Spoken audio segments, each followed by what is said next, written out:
बिस्मिल्लाहिर्रहमानिर्रहीम। अस्सलाम वालेकुम। Welcome back to my YouTube channel. Lecture number 1 और लेक्चर नंबर 2 के बाद लेक्चर नंबर 3 के साथ मैं हाजिर खिदमत हूँ। लेक्चर नंबर 1 में हमारा ओरिएंटेशन लेक्चर हुआ था। लेक्चर नंबर 2 से बाकायदा हमारी क्लास का आगाज़ हो चुका था, जिसमें हमने जियोग्राफी ऑफ पाकिस्तान और हिस्ट्री ऑफ पाकिस्तान को शुरू किया हुआ था, जिसमें हम जो है outer surface of geography of Pakistan, मतलब कितनी बाउंड्रीज़ बनती हैं, कौन कौन से ममालिक हैं, हमारे नेबर्स ममालिक कौन कौन से हैं, उनके बारे में हम डिस्कस कर चुके हैं।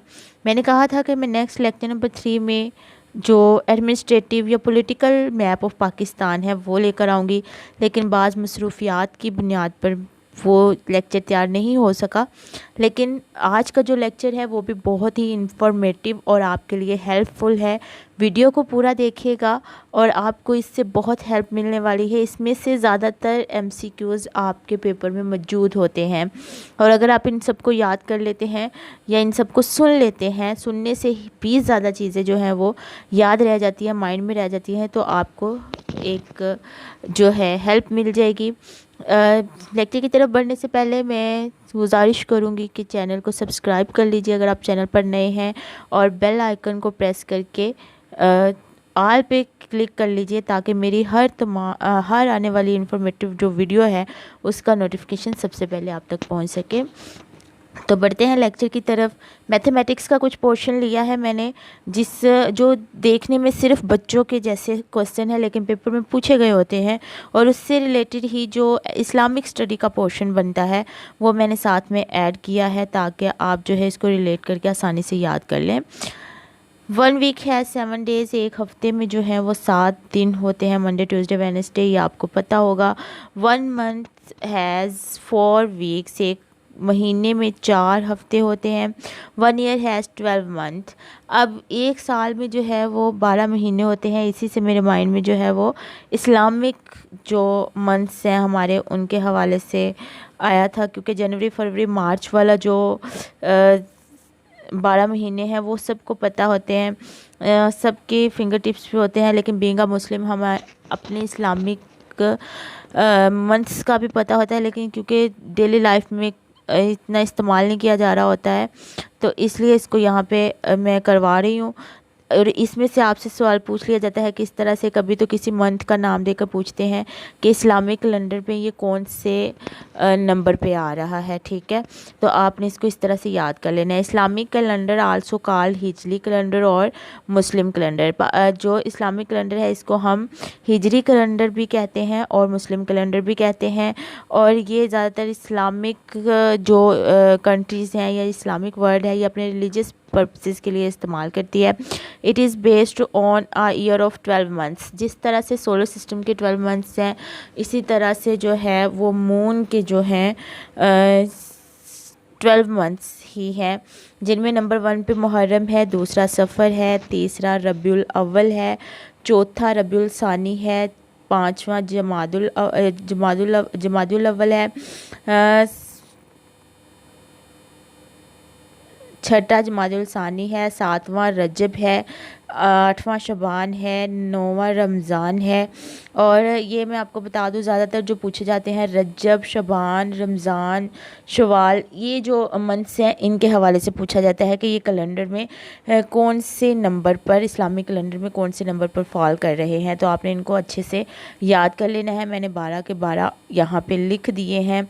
अब जो इस्लामिक कैलेंडर है या इस्लामिक मंथ है वो किसके हिसाब से देखा जाता है? नया चांद निकलने के, मतलब जिस तरह से जैसे ही यक्कम मून होती है तब हमारे पास इस्लामिक कैलेंडर शुरू हो जाता है या इस्लामिक नया महीना शुरू हो जाता है।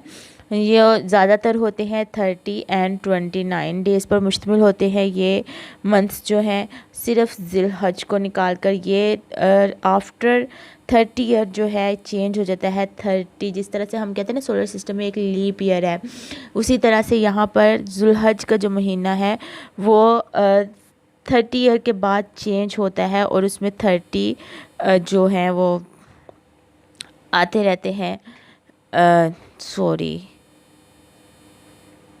20 ईयर्स के बाद, ठीक है, 20 ईयर्स के बाद जो है वो आते रहते हैं, 30 डेज़ आ जाते हैं ज़िलहज में, लेकिन 19 ईयर्स जो है वो 29 डेज़ का ही रहता है। तो इस तरह से जो इस्लामिक ईयर है उसके अंदर जो डेज़ गिने जाते हैं वो 354 या 355 हैं। जैसे हम सोलर जो हमारा ईयर है उसमें 365 गिनते हैं, इस तरह से यहाँ पे 354 या 355 है। आगे चलते हैं। ये भी मैथ का पोर्शन है। ऑर्डिनल नंबर किनको कहा जाता है? To show the position of a place, person और थिंग, कहाँ पे वो बंदा या वो चीज़ या वो जगह फॉल कर रही है। जैसे साथ में एग्जांपल्स मैंने दे दिए हैं, फर्स्ट है, सेकंड है, थर्ड है, तो इनको हम ऑर्डिनल नंबर्स कहते हैं। अब सेट क्या होता है? Group of similar objects. अब यहाँ पर भी मैंने बहुत सिंपल बच्चों जैसी जो है वो एग्जाम्पल्स ली हैं ताकि आसानी से समझ आ जाए। वाटर सेट है, सोफ़ा सेट है, टी सेट है, तो जिस भी जहाँ पर भी सिमिलर ऑब्जेक्ट्स होंगे उसको हम सेट कहते हैं। अब डिजिट ज़ीरो मीन्स क्या होता है? नथिंग एट ऑल, इसका मतलब होता है which fruit is called the king of fruits. Mango को कहा जाता है और मैंगो जो है वो नेशनल फ्रूट भी है पाकिस्तान का। तो ग्रीन कलर, ये बाज़-औक़ात कलर्स के हवाले से भी MCQs जो है वो पूछ लिए जाते हैं। ग्रीन कलर जो है वो किन दो कलर्स का कम्बिनेशन है?